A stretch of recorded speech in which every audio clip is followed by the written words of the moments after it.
Back with you tonight. Here on In Focus, the 9 accused in the Grant Diamond investment scam that the National Prosecuting Authority now puts close to 4.5 billion rand made their first appearance at the Bronkhorstspruit Magistrate's Court. Bail was granted to 3 of the accused by Magistrate Mahlangu, but it's not clear if accused number 1 and 9, Louis and Dezzi Liebenberg, who did not apply for bail, will do so at their next appearance on October 31st. Ntokozo Khumalo was in court. She starts us off.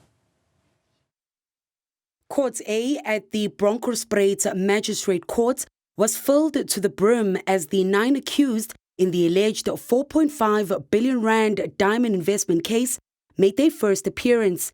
The accused face 42 counts of fraud, 5 counts of racketeering, 6 counts of money laundering, and various statutory offences, including the contravention of the Companies Act.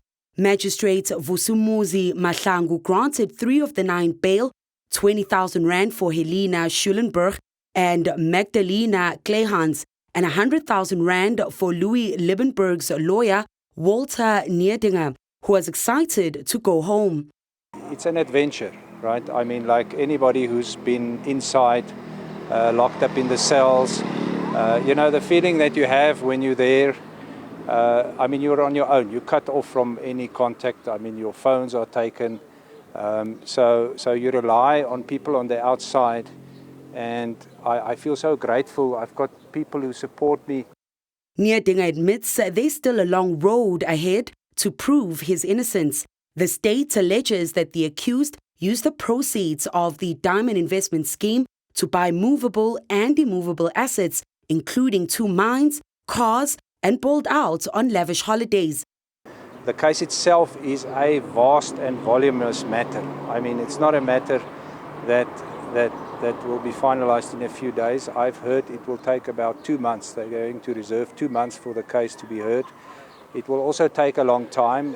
It will probably go, the magistrate mentioned, 5 years. Alleged victims of the scam arrived at the break of dawn to see the face of the man they say scammed them, Louis Liebenberg.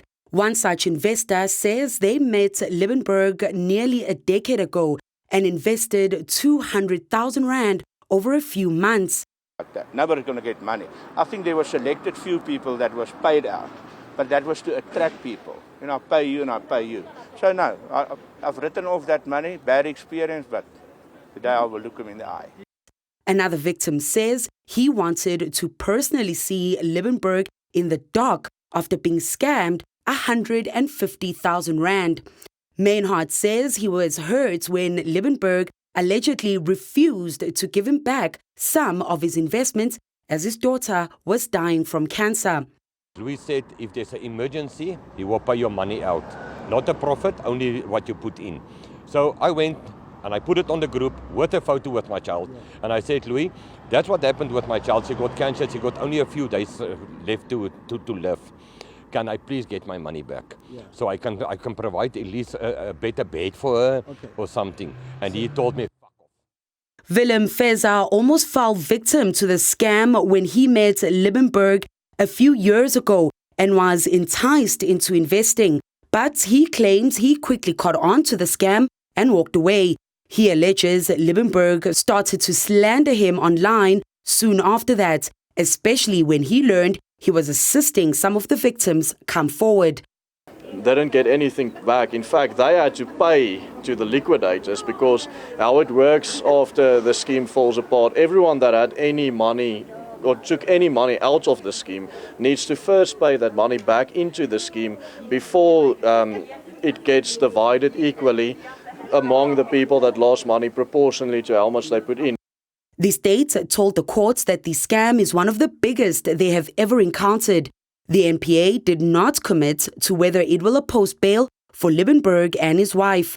We will be opposing bail for some of the accused. At this point, you must remember the reason we did not proceed with bail, the state needed to confirm their addresses. So once we do that bail investigation and we establish that, then we will decide whether we will oppose or not oppose bail. The first court appearance was mostly spent deliberating over bail conditions And while it may have ended on a high note for 3 of the accused, for some, including Dezzi Liebenberg, will spend another week behind bars. Liebenberg, on the other hand, was seemingly in high spirits throughout the court appearance. For Newzroom Afrika on Channel 405, I'm Ntokozo Khumalo in Bronkhorstspruit.